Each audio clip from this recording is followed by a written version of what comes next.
Hello and welcome to episode 3 of The Greatest Ashes. This is the greatest test, the Edgbaston test of 2005. Hi, I'm Simon Hughes. And I'm Simon Mann. And you'd agree, wouldn't you, that this had to be one of the most tantalising and probably greatest test matches ever played. There have been great test matches played before this game at Edgbaston. Quite a few of them happened in 1981. There have been some great test matches played since Edgbaston 2005. But it's hard to think of a game that just drew people in and wrung them out and made them feel so tense and so excited. And ultimately, if you're an England supporter, so jubilant as this game in 2005, the game at Edgbaston. Yeah, and don't forget you can watch this podcast as well on YouTube. If you Google the Analyst podcasts, it comes up and you'll be able to enjoy a few clips of that great test match as well as seeing the interviewees in person as well, talking about their memories of that great series. I actually interviewed Andrew Flintoff, Freddie, the star of that series, 2 days after England's victory parade at the Oval and round London. And he thought back to the gap between Lords, where, of course, England went 1 down, and Edgbaston. It was 10 days. And he thought, my best approach, I'd had a pretty poor game. I'd got 0 and 3, a couple of wickets and dropped a catch. My first Ashes experience was extremely dispiriting. I need to get away. And so he went to Cornwall. Straight away after the test match at Lords, got in the car, went down to Devon to a place called Bovey Castle with the family, which is in the middle of nowhere, nobody knows you. And you could just do nothing for a few days. I had a massage and just got away from it. And during that time, I had a bit of time to reflect on what had happened, how I can improve, and what I'm going to do to improve. So I had 3 nights away, and when I got home, I got in the nets with Neil Fairbrother on the bowling machine, working up my game. I decided that I'm just going to enjoy it. A bloke called Jamie Edwards helped me mentally, just reaffirming the things that I do and how I go about playing cricket, because at Lords that just wasn't me, to be honest. So what else was going on at the time? Australia were making their predictions, Yoz. And what were those predictions? Were they a tight series? Was it going to be 3-2 or not? What was it going to be? Well, obviously, Glenn McGrath, he's always going to say 5-0 Australia. And of course he did. And Ricky Ponting was the same. They just felt that England were a flash in the pan at Lords and that actually they flattered to deceive, and normal service had been resumed by Australia in the second innings. So it was going to be a runaway victory for Australia again. But Michael Vaughan was still confident after Lords because of some of the things that he'd seen there. We played poorly. They did everything to us that I didn't want them to do. They did dominate, they did bully, even though we got a good start on that first day. But there was a huge amount of positives, and I hate it when people say, there was positives from a losing cause, but there actually was, because none of the Aussies got 100. And usually on the first test match of an Ashes series, you've got 5 or 6 of them clocking up 150s. Well, none of them got 100, and we bowled them out, and we got 20 wickets.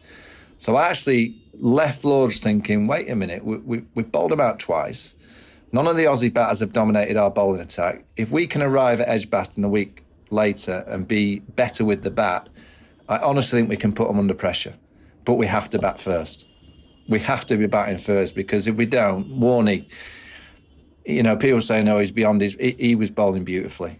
He had that zip, he had that drop, he had that kind of drift, and he had that kind of swagger about him, and we knew he was bowling nicely, so it was very important for us that we were going to bat first. So Michael's still a believing. England unchanged as well. I mean, in the past, England lost to Australia and they were called for changes, but England kept their nerve. They said, no, we believe in what we've got here. We believe in our template. There were enough encouraging signs at Lords. We're going with the same team. But possibly, I mean, what do you think here? Possibly one of the most decisive moment of that Edgbaston test match actually happened before the game. And that was Glenn McGrath treading on the ball, injuring his ankle, out of the match. But this time, did all that, got out in the field and thinking, still half an hour to go before warm-up start. So we just stand there chatting, and Brad Haddon picks up a rugby league ball and just start passing it back and forth. And Hads sort of rates himself as a bit of a leaguey, and he was our reserve wicketkeeper on that tour. And he threw this pass that bounced halfway and just rolled along the ground. and I missed it, so I just turned to run and pick it up. But what I hadn't seen was that John Big, our coach, had gone behind, or whoever went behind, and just put ball, glove, ball, glove, ball, glove. So getting ready for when warm-up start, that's how we warm up our shoulders, just baseball mitt and throwing to each other. And my first step was straight on the ball, and down I went. I did it properly. Normally a 6 to 8 week injury, and next now I'm carted off to hospital and scans and everything else, and then back, and I'm out of the team.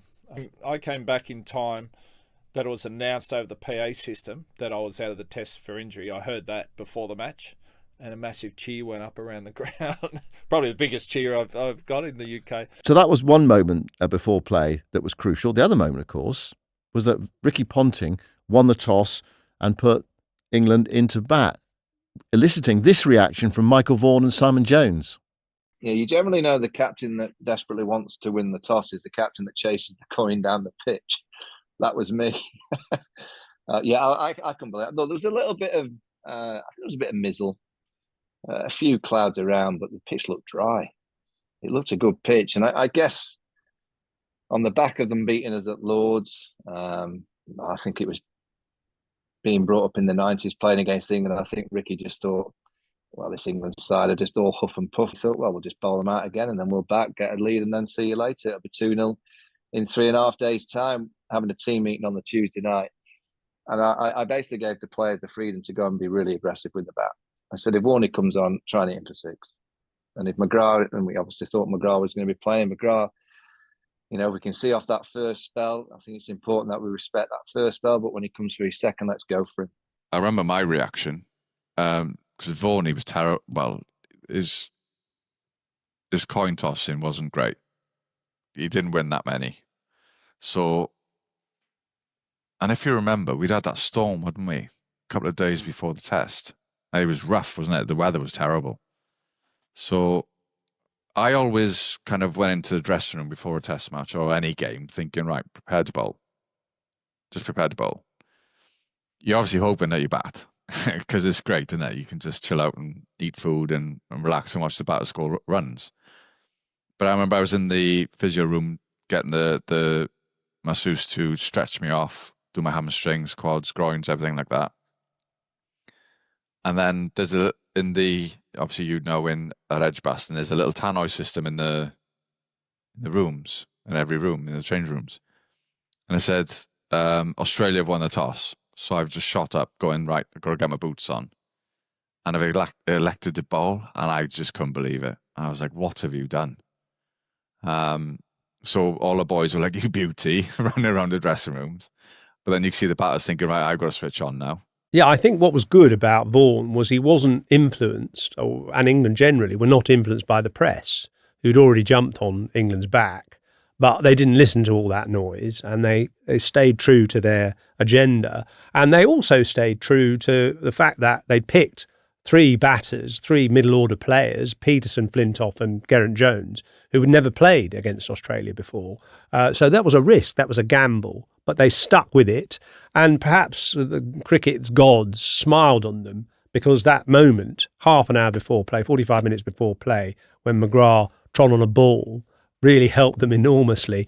So Simon Jones was surprised that Ricky Ponting had put England into bat. What was the reaction in your truck when you must have looked at the pitch, you must have done the pitch report?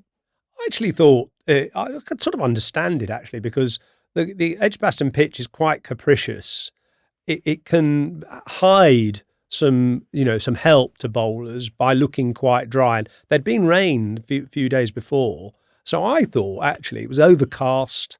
I could see why Australia... That influenced him, didn't it? The fact that it rained in the lead up to the game, but it just before the game, it had been quite dry there, hadn't it? In the immediate lead up to the game. Well, I can't remember clearly, but I know there had been some rain, and also they'd looked at the stats and they'd worked out that if you got a bit of help in the pitch, it probably would be in the first day. So that's and I think they also just thought they were a little bit complacent. Australia, they thought, oh, England are all just huff and puff; they'll lie down and all over again. Also, as well, there's the pressure factor, isn't there? That England's batting had failed twice at Lords. So, look, we've got the opportunity. Let's put them under pressure again. First opportunity that we get. But they had no Glenn McGrath. And lo and behold, England stuck to their positive way of playing and came out with 407 in a day to really make everyone sit up and take notice.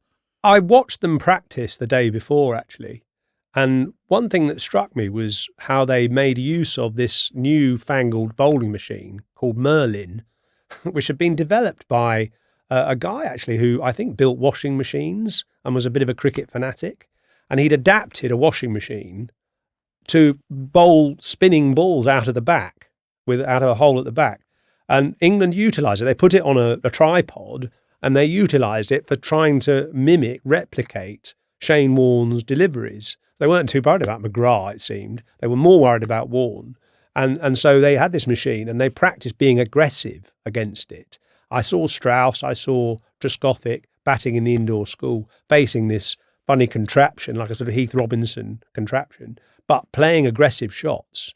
And sure enough, when Warne came on to bowl, they took him down.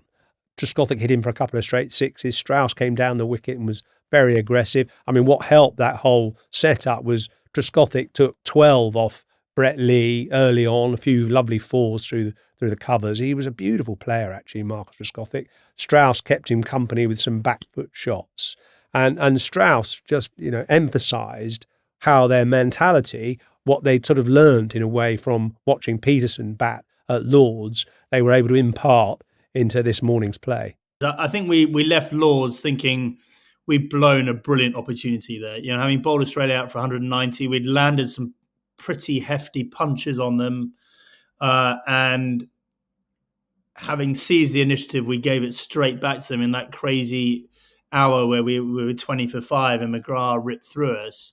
So we were kicking ourselves, and the way KP played was stand out at Lord's. The way he took on McGrath and Warne, that was a demonstration to all of us that was the way to play this Australian team. You couldn't cower down.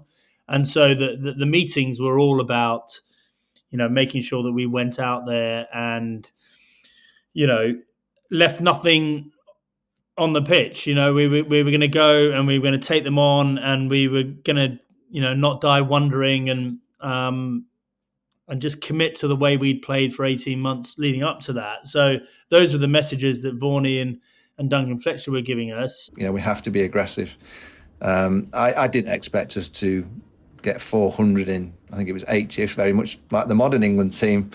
The Ben Stokes, we were playing baseball in 2005 for that first day at Edgbaston. But Trescothick and Strauss were tremendous. To go out and play, having been beaten heavily just about 8 days previously, for them to set the tone, that really gave us the confidence, because if we'd have lost a couple of early ones, I think all the memories would have gone straight back to Lord's and being bowled out cheaply twice. There was only Kevin who got any runs at Lord's. So we needed a platform, and that opening band, particularly when Warne came on. I think it was his first over, Trez hit him for 2 sixes. And that was a big moment in the dressing room, because everyone looked around at each other and went, whoa, it can happen. It can be done. You've just got to believe, and you've just got to go for it. If you're gonna take one of these legendary bowlers, go for it. Don't go half-hearted. So that opening platform really was what gave us all the confidence. So Trescothick and Strauss put together 112 for the first wicket. England, incredibly, not so much incredibly now because we've seen them do it a few times recently, but they were 132 for 1 at lunch. Then in the afternoon session, half centuries for Flintoff and Peterson. This was baseball 17, 18 years before it was invented, isn't it? And Peterson in particular, I remember his innings, that he played the flamingo shot for the first time we'd ever seen it. The flamingo shot? When he was on one leg, he would come down the pitch to the Australian quick bowlers and go outside off stump, and then with one leg whip them through mid-wicket. There was a sort of bit of a Viv Richards essence about it, actually. It was outrageous. And, it was christened the flamingo shot because he was on one leg. But it worked. And I think it emboldened Flintoff at the other end, who'd had that disappointing Ashes Test match at Lord's. And he came out much more forthright.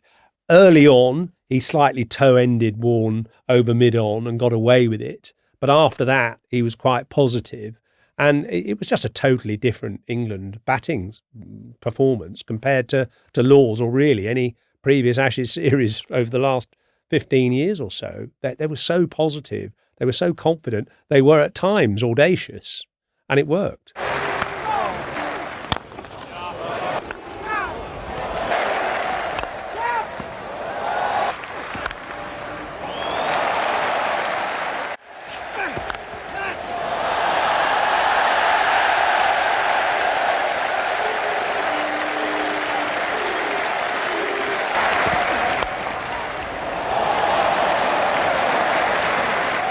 So England were bounding along, and they were losing wickets as well, but also tail-end runs, and that's going to be a real feature of this Test match. Simon Jones batting at number 11, 19 not out. England had this partnering system in the team, didn't they? Explain that. So one of the things that Duncan Fletcher really believed in was tail-end runs, because it boosts the total and it pisses off the opposition. So he emphasised the importance of tail-enders practising and partnering with a buddy who was a senior player, a senior batter.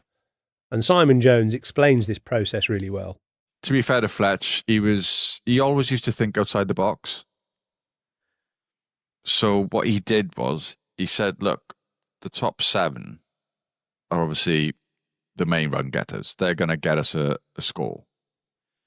But when it comes to 9-10 Jack, if we can keep the opposition out there for any length of time, any period of time, it's going to frustrate them. So he gave us batting buddies, and he gave me Marcus Trescothick. And I don't know who Harmy had and who Hoggy had, but Gilo didn't really need one because he was handy anyway. So I worked with Trez for the whole summer. Very similar in a sense, didn't move our feet. That's the only similarity, because he was immense. Or left-handed as well. Yeah, left-handed. But Trez used to throw at me, and he would give me tips about my head and where my hands were, and just to be working with someone like Trez, the genius that he was, because he was one of the best batsmen I've ever seen, was something that held us in good stead when we went out to bat. So myself and Hogg and Harmy used to enjoy ourselves while we were out there, but we knew we had a job to do for the team. So we'd hang around, but then if we had an opportunity to score, we would. So a statement innings from England, 407 all out, 400 runs in a day. Unheard of, back then. Heard of now, but unheard of back then. And Australia came out to reply under a bit of pressure. That's right. And more excitement was to follow, because Matthew Hayden, this incredible hulk of Australia's batting order, was out straight away, caught at short extra cover off Matthew Hoggard. And there was a lot of plaudits given to Michael Vaughan for his ingenious field setting of putting Andrew Strauss in this short extra position, quite sort of provocative position for a big driver of the ball like Hayden, and everyone's celebrating Vaughan's ingenuity. But actually he admitted afterwards that it was because Andrew Strauss had needed a late piss before coming out onto the field. And so therefore he'd had to put him in. He said, just stand there, because he'd come out late onto the field. So he just said, I'll just stand there. And he happened to be in a perfect spot to catch that shot off Hayden. Genius captaincy. Yeah. Or lucky captaincy. Well, it goes back to Richie Benaud's famous quote about captaincy, doesn't it? Captaincy is 90% luck and 10% talent, but don't do it without that 10%. Ashley Giles got into the series, didn't he, in this innings as well? Playing on his home ground, getting Ricky Ponting out. Yeah, and he, of course, had been described by various people, notably Henry Blofeld, previously, as the wheelie bin, because he just hadn't had any real impact on Test matches against top players. And his bowling was steady but unspectacular. And there'd been a few stories about him going, Warne against Giles, it was just a total mismatch. But he got Ricky Ponting out, caught at short fine leg, and that was a huge result. That's out. Oh yes, top edge. That's a big wicket. Giles was one factor, but reverse swing was another. Yeah, and England had 2 bowlers, Freddie Flintoff and Simon Jones, who were very good at exploiting the movement through the air with an old ball, which had been scuffed up naturally on an abrasive pitch, which Edgbaston was. And they managed to get some late swing both into the left-handers and the right-handers to polish off Australia's tail and give England a decent lead.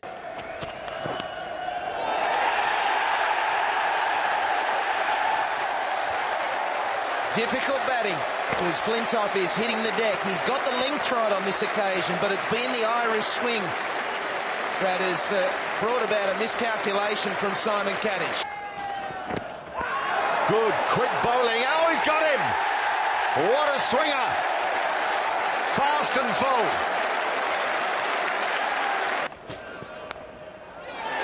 And a neat catch. A good swinger again from Simon Jones. That ball moved away from the right hand of Lee. And it was neatly caught by Flintoff. Like that. Yes! Look at the finger. The slow death from Rudy Coetsen. And maybe Tony Greig should get out there and help Michael Vaughan with his job. Australia were bowled out for 308, so England had a lead of 99. What a lead that was. Nearly a 100-run first innings lead to build on. Australia's last 5 wickets went for 46. Surely a great opportunity for England to build a really significant lead and say to Australia, chase that. We'll find out what happened after the break.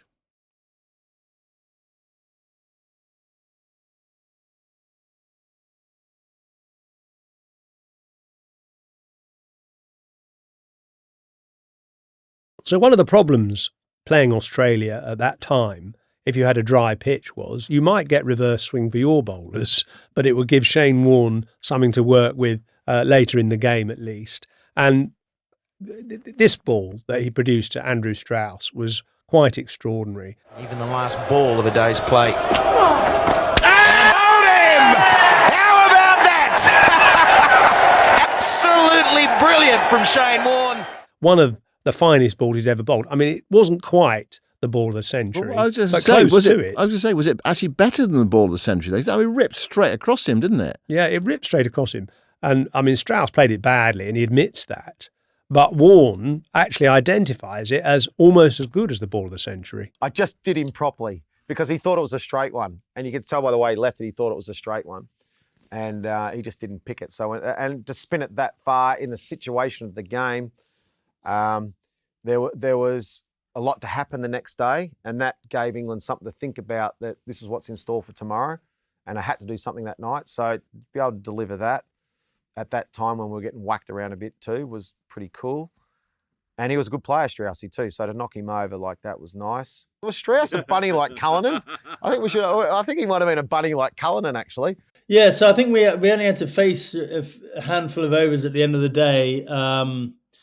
And I was secretly hoping that they would just go with the seamers before the end of play. But of course, that sort of defied belief. And soon enough, after 4 or 5 overs, Warne came on. And it was a horrible mindset because, of course, you're just trying to survive to the end of the day, which is the last thing you want to be doing against Warne. And so, yeah, what was genius about him is how well he used the crease, and he came very wide of the crease round the wicket and spun it out of the foot marks. And those angles were just really tricky to counteract. As soon as it pitched and turned and I'd got my feet in a horrible place and you heard the death rattle and you kind of, as I was walking off, I was like, oh no, that is one of those deliveries, isn't it? Like I'm that person that I've seen on, all those sort of Gatting ball replays and various others. I was like, this is going to be on that highlights reel. This is the thing about Australia. You think you're in with a chance against them, and they say, no chance, mate. This is our test match.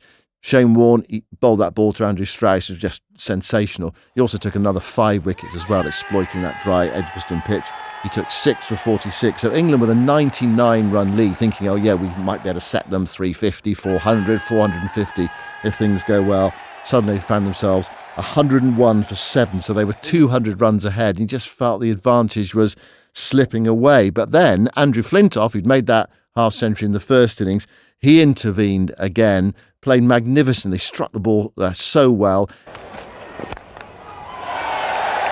That has gone many a mile. Oh, Biggie. 50 for Flintoff.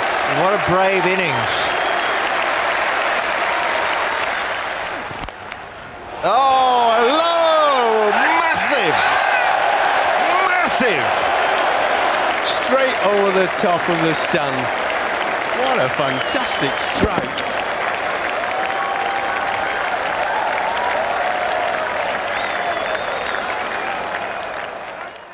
and also shared in a last wicket stand with Simon Jones. And we talked about the importance in this Test match of last wicket stands. They put on 51 to give England something to defend. Probably to start with, I got off the mark just over mid-off. He lobbed one up, and initially I thought I'm gonna belt it, and then I thought, well, should I, shouldn't I? And then just got it over mid-off for 4, and then I was away, and I think the one thing I decided to do after that was I'm not going to die wondering. If I'm playing shots, I'm going to play shots 100%, I'm going to play it wholly. And I try and hit myself into a bit of form, which turned out wasn't a bad way about going about it. I mean, the amazing thing about that innings from Freddie, actually, was he hit a couple of sixes off Brett Lee where he wasn't looking. It was almost reminiscent of Ian Botham in 1981 when he hooked Dennis Lilly, helmetless, and Jim Laker said, he wasn't even looking at it as he hooked him for 6. And Freddie was a bit the same, actually. The power he had to hit 90-mile-an-hour deliveries at his head straight over deep square leg for 6 was amazing. Simon Jones helped him, backing up Duncan Fletcher's, theory that tail end runs were so important. And I think not only did it give England that extra bit of leeway with the lead, but it also just gave them a bit more confidence when they came out to bowl. Yeah, it got the crowd behind them as well, lifted the crowd, because there must have been that sense with a 100-run lead. You think, England have got a chance here, and then Warne, as he did so often, got to work and just unpicked it all. And you're thinking, this is not going to be enough for England here. If Australia are chasing 220, something like that, it's just not going to be enough. But it was 282. Can you remember what you felt at that stage? Do you think 282, did it give England much of a chance of winning, or a very good chance of winning? Where did you see the balance of power at that stage? Can you remember? Well, we felt it was actually a decent pitch still. Warne had made things happen, but apart from the reverse swing, the seam bowlers hadn't found it very easy. And so I think we felt, England could lose again because they needed to get early wickets, and that Australian top order, which hadn't really fired at Lords, owed their country some runs. So I think we felt it was in the balance, but probably Australia could get 280 to win, and I know they believe they could. Yeah. So we were uncertain, and having experienced all those Australian defeats over the years, I'm afraid I think we were fairly pessimistic. Yeah, I mean, because 280 is kind of like on the high end of what teams used to be able to chase in Test cricket. There weren't that many chases of around that size, were there? But this was Australia. This was Australia who believed, and they'd fought their way back into the game. But England, 280 with that last wicket partnership, that there was a bit more to defend. But as it turned out, Australia got off to a good start. Langer and Hayden got them away, and you thought, look, this is Australia's game to win. And then another dramatic Freddie Flintoff intervention. Yeah, this was cometh the hour, cometh the man, undoubtedly. And this is, one of those great Test match overs, similar to the fantastic over that Michael Holding bowled to Jeff Boycott way back in 1981. And actually Warne himself, I remember he bowled an over once to Alex Stewart with 5 balls beating the edge, and the 6th one bowled him, sort of thing. So there've been, several great overs in Test cricket. This was definitely one, because Flintoff not only got Langer, but he also got Ponting, and he used that reverse swing again to brilliant effect. I came onto bowl at a good stage. The ball just started reverse swinging, both in and out, which is always helpful. So I came in, I was probably still on a bit of a high from the batting, and the crowd were getting behind us. But one thing I think I've worked on is trying to first ball, not have any looseness, just try and run in and let it go down at decent pace. And I managed to get Langer out second ball. I think he hit his arm and hit the off stump. And then Ponting came out. As I said, the ball was reverse swinging both ways, so started off going in and just turned it round more out of curiosity, to be honest, to see if it would go out. And a couple did do, and one of them managed to find his edge. It's probably a bit of luck as well, because I got him out on the 7th ball. I'd bowled a no ball, one of many during the summer, but no, it was nice to get him on the 7th. Oh, he's got him! Freddie Flintoff, the man. 3 wickets in 4 balls, but the breakthrough. That'll get him going. Oh, that's so close. And it's not out.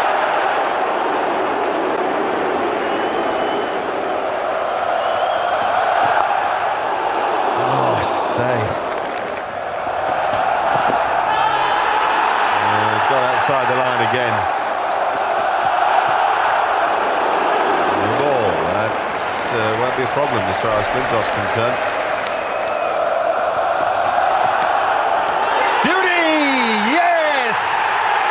Magnificent cricket from this man. Really? You know, there's the old, you often talk about a heavy ball. And people say, what does that actually mean, a heavy ball? Well, a heavy ball, it's almost, there's a pace and it's just on you quick. And the difference between, I say, he was quick, not like Akhtar quick, but he was quick. But he also came from a great height and he was on you all the time. And you know the worst thing, and everyone knows Freddie Flintoff, the worst thing about facing Freddie, he always smiled at you. It was like he never take it seriously. And Ambrose was the same. Ambrose, Freddie, and Wazza McGrath are the three best I've ever faced. But it was like, he always smiled at you. And when you're facing fast bowling, you want to get in a fight because you need your adrenaline up. And Freddie just kept smiling at you all the time. Like he wasn't taking it. And that drive us crazy. So suddenly England were into Australia. They got 2 wickets and they began to chip away. And the belief levels in the Edgbaston crowd and perhaps around the country as well of an England victory began to rise. Yeah, and Edgbaston's become the sort of heartbeat of England's cricket, hasn't it? Somewhere that's a sort of spiritual home. They're so vociferous there, and they're so loyal, and it becomes almost like a sort of siege mentality, doesn't it, for the opposition?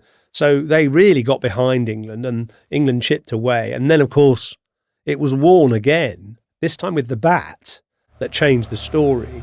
You don't really think of Warne, the batsman, that often, do you? But he just had a way of having an influence on games. And the remarkable thing here is he comes in when they've lost a few wickets, and instead of being tentative and being a bit quiet, not only does he play aggressively, but he actually sledges the fielders. Andrew Strauss tells the story brilliantly. But so I was definitely feeling, Warne having been all over me like a rash, that I had to show that I had stomach for the fight and that I wasn't going to cower down to him. And so I was looking for an opportunity just to say something back at him. Ashley Giles was bowling. He bowled one that went past the edge of Warne's bat. And I thought, this is my moment to say something. And so I plucked up the courage, took a deep breath and said, come on, Gilo, he's really struggling against you here, which, admittedly is a very poor sledge.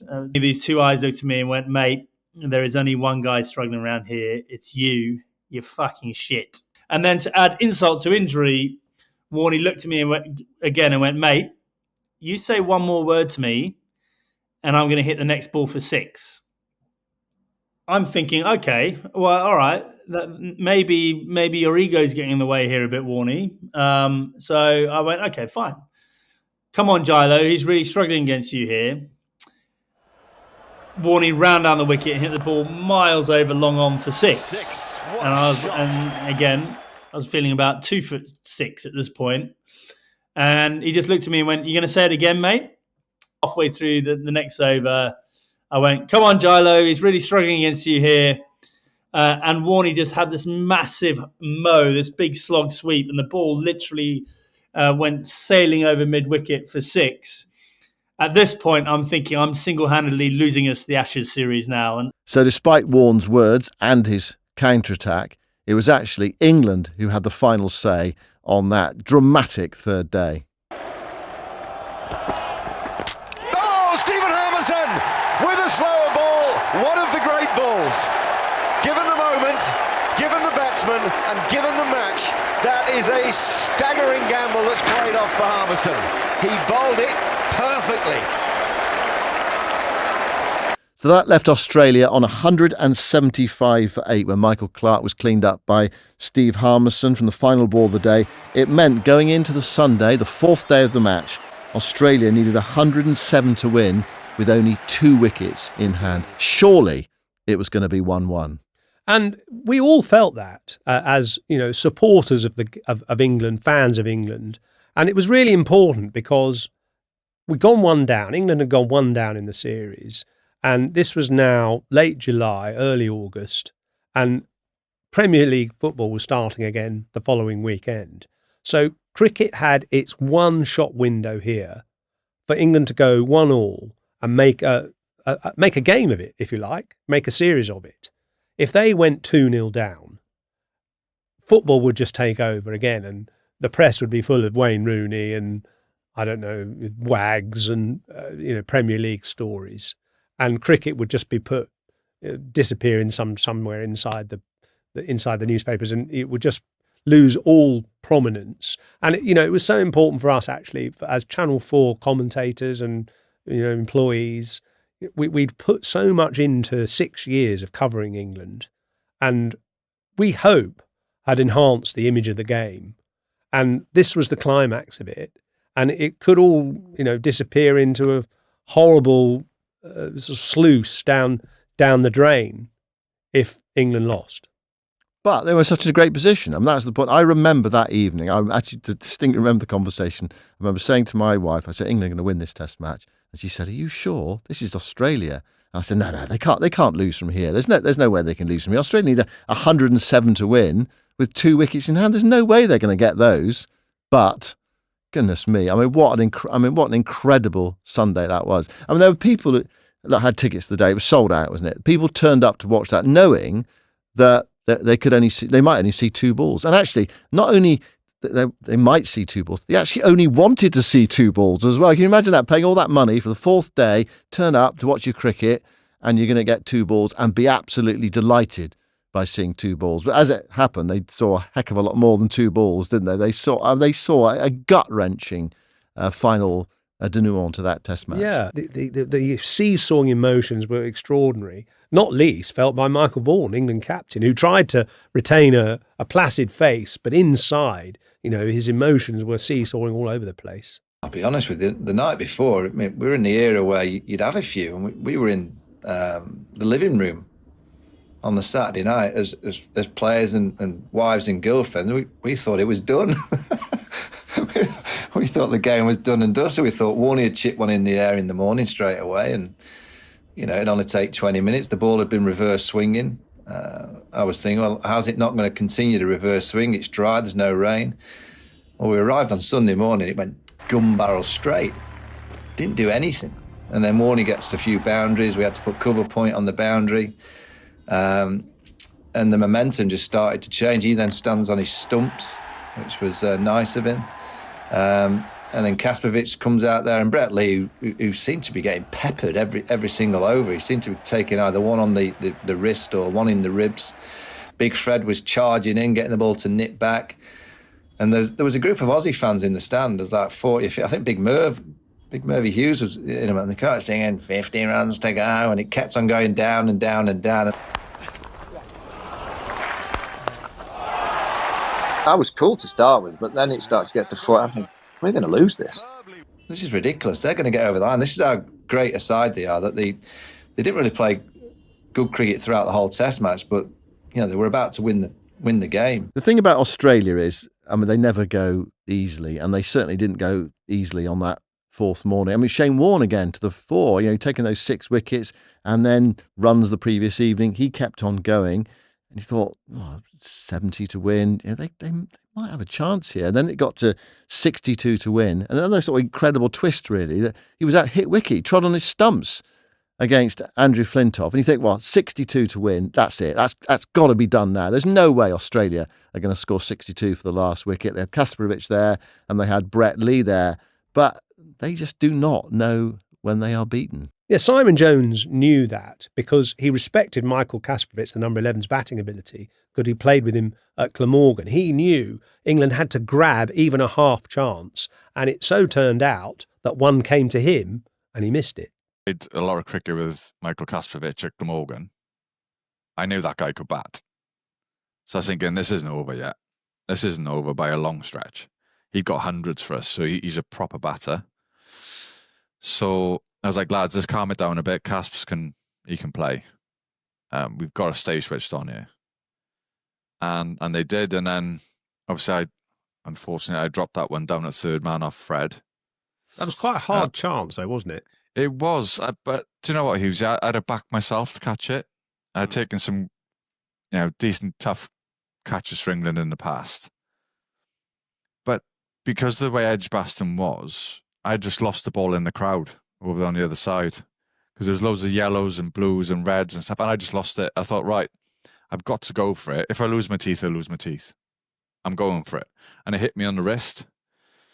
And there was that horrible feeling, oh my God, you might have just dropped the Ashes, because if they go 2-0 up, we're never coming back, because weather's going to play a part in it. And so, yeah, that's probably the worst I've ever felt on the field. So he was at deep third. He was falling forward. He got two hands to it. It went down. What about the degree of difficulty? Was it he should have caught it, could have caught it? Was it a 5 out of 10? Was it a 8 out of 10? He was a very good fielder, Simon Jones. So he would have said it was an 8 or 9 out of 10. But, in those crucial moments, you can't really legislate for those opportunities. It was a bright day. Maybe the sun got in his eyes slightly. But whatever, when we saw it, sat in the truck, 40 of us all editing different angles from the cameras, and when we thought, oh my God, England have lost. And suddenly, all our opportunity, the whole of cricket's opportunity to showcase itself one last time in England before everything went behind the Sky paywall was dashed. Having said that, though, England were only 1 wicket away. They were 1 ball away from winning the match. And that was what was so tantalising. So Australia were ticking them off, 20, 18, 17, 16, moving into single figures. But you knew that, one moment could change the game. Now Casper goes over the top. That's a wonderful stroke. Oh, it's a full toss 4. Way down the leg side. 20 to win. Oh, inside edge for 4. No ball called, and 4. I think they'll be quite happy with singles. And he's done it well. It's hit him, knocked his bat out of his hand. He's called for the 1. Casper Richards responded. It's 278 for 9.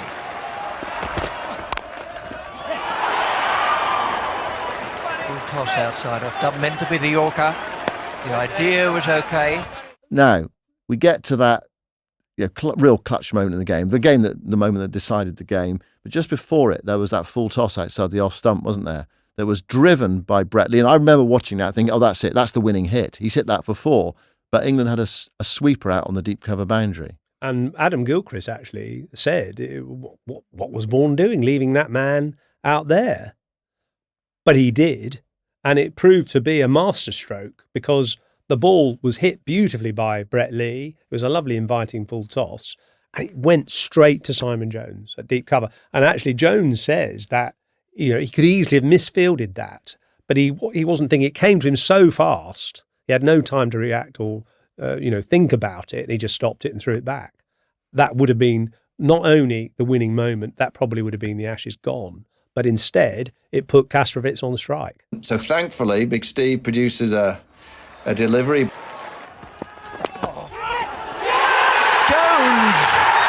Vaughan!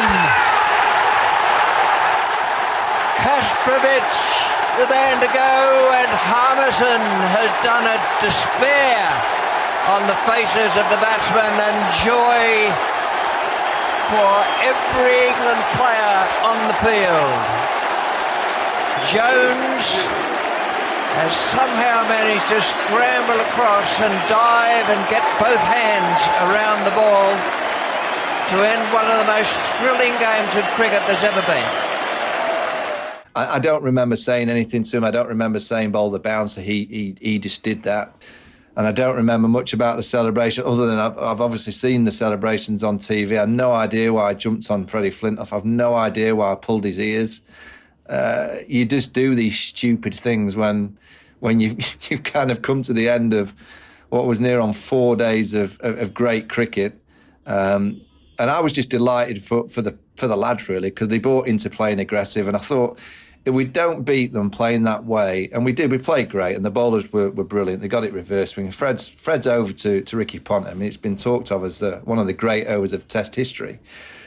But the bowlers, to get the reverse and to get the intimidation that they did against that great Aussie side, I just wanted them to win a game, to kind of justify the way that they played. So we also started to get the feeling that, that game was the kind of trigger for so many more people wanting to see the game. We celebrated, and then Bretley was on one knee down at the non-strikers, and it was a great effort from him. We tried everything to get him. We tried to bowl him out, we tried to knock him out. He kept taking blow after blow, and no matter what you did, he kept coming at you.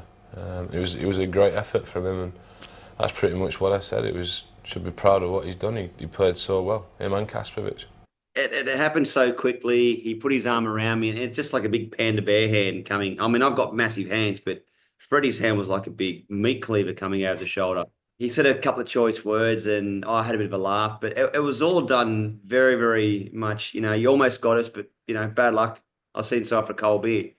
And I had a broken hand from where Harmison got me in the first test. I was black and blue on my elbow, my ribs, where Freddie had ripped into me, Harmison ripped into me.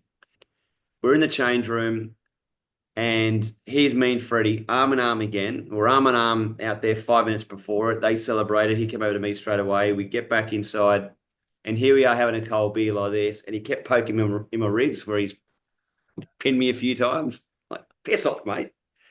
The thing about that, in those days, there was no DRS. These days, there would have been a review, wouldn't there? I mean, even plum LBWs are reviewed at the end of Test matches now, if you've got a review left. Even wide.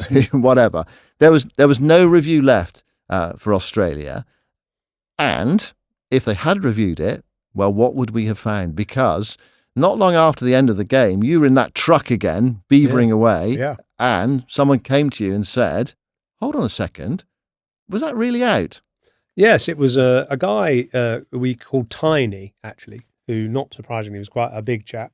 And he was sat behind one particular camera angle, and he was reviewing, the day's action. And he just looked back at that final wicket, and he said, "Hey, Yozza, come and look at this." And he slowed it down with his little recording machine, and we played it very slowly, frame by frame. And he showed that the ball clipped Kasparovich's glove, but his hand was off the bat. And obviously, as those who know the laws of cricket will realise, if your hand is off the bat when it's clipped by the ball, it's not out. So it shouldn't have been given out, really, but it looked out at the time. We all were happy that Billy Bowden gave it. If there had been DRS, then it would have been reviewed, it would have been given not out. But actually, I've asked all the players what they thought about that since, and even the Aussies actually said, yeah, sure, it probably wasn't out, but we had to accept it at the time, and we got no complaints. It was a fair enough decision. So Edgbaston celebrated, a huge sense of relief, great outpouring of emotion at the end of the game from the spectators who'd been through the ringer for an hour and a half or so as Australia tried to chase down the winning runs. And as Simon Jones says, it was then time for England to celebrate. I think we were in Walkabout on Broad Street, and there was a load of Aussie fans there. They'd obviously been on the beers all day, and they had their yellow headbands on. So me and Kev went and joined them. We were with them for a good hour. We put their headbands on, and we were having banter and having laughs, and we had a great time with them. And I think they really appreciated us coming over, because I think Shane Warne mentioned it in his book.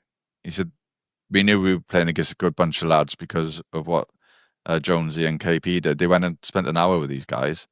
We didn't think about the time limits or anything. We were just having a good laugh, and then the boys said, right, we're moving on to the next place, and we left. But well, we had a good goal that night. It was good fun. But if you can't celebrate wins like that, then what's the point? So we just did. I think that's the one good thing about that squad and that team I was in. We did everything together. It was almost like a family. There was never any kind of fractions or a certain amount of people going over there, and we stuck together as a group, and I think that's what made us special. And we had that special bond, in a sense, that if we're doing it as one. We kicked a loaf of bread from the hotel, No idea why. We went out on the Raz as you did in those days. And I remember there was a loaf of bread in the Taj Marriott in that roundabout in Birmingham, and someone kicked it, and it came with us all the way down Broad Street. And I remember kind of coming out of, again, it was the living room, I think it was. And I remember coming out of the living room at, I don't know, 12:30, I was a bit worse for wear. And the loaf of bread was still there. Just things you remember. I think it was Simon Jones that had it. I just remember what a stupid thing to do, but it stayed with us, the loaf of bread, throughout the celebration.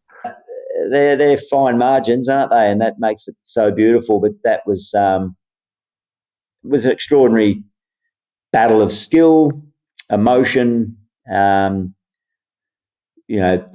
courage, everything that you'd hope would come to the fore in an Ashes classic. Infredible, screamed the back page of the Sun on the Monday. Inside it was Salvation Harmy. The punning subs were having a field day. The following day, the same paper devoted its front page, as well as pages 6 and 7, to Flintoff, Beero to Hero, declaring that he'd given up the sauce in an attempt to help England regain the Ashes. An editorial said, "Is Flintoff the new Botham?"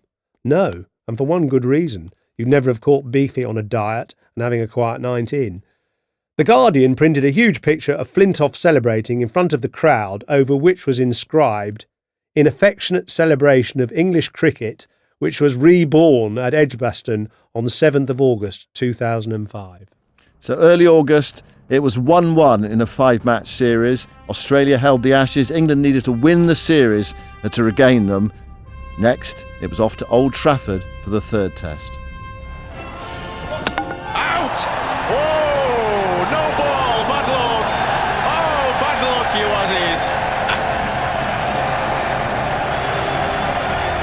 Well, settle down there, boys. Can you believe it?